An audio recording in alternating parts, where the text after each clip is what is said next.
venues, and there's always a promoter there. Find that person out. Same thing. Look at my stats.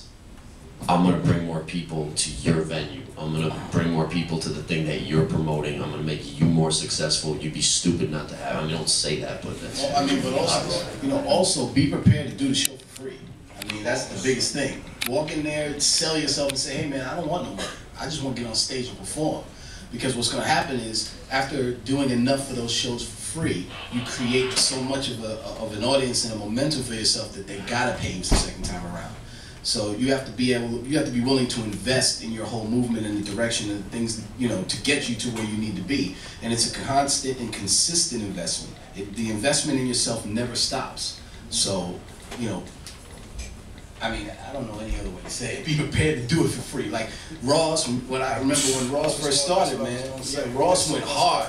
Ross was going hard. Ross was giving verses away. He was showing up, yo, put me on the show. When he was running around with Trick Daddy and Trina and them, he was opening up, doing shows for free.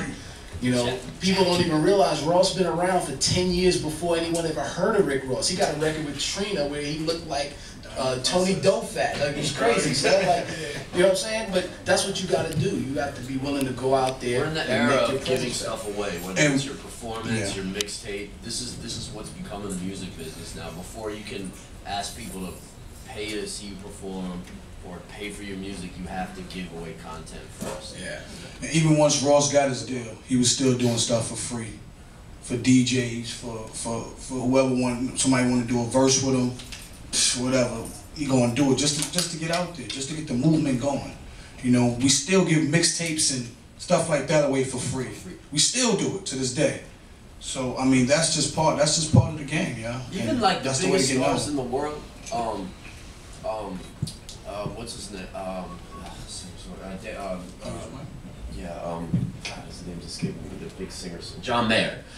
John Mayer wanted to sort of expand his crowd, so he did a show at the A-Live Courtyard for free. John Mayer is one of the biggest artists in the world, but he kind of wanted to switch things up and wanted a new demographic to appreciate what he's about.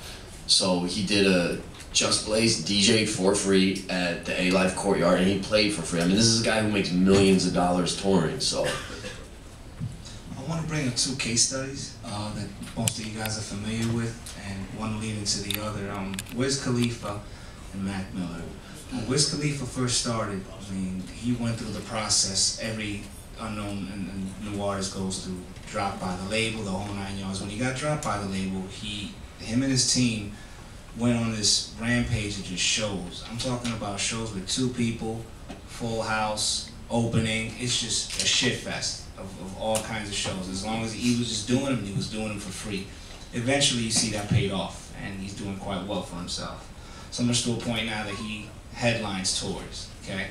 Now how it reflects with Mac Miller ended up, you know, piggybacking off of that, and he's an independent artist. He's selling out shows on his own accord. From a financial standpoint, from my understanding, Mac Miller from merchandise alone has hit close to $1 million over the past year. Independent, unsigned. So this is something to keep in mind, one having to do with the other. You're gonna have to do shows for free. You're gonna have to strap your boots up.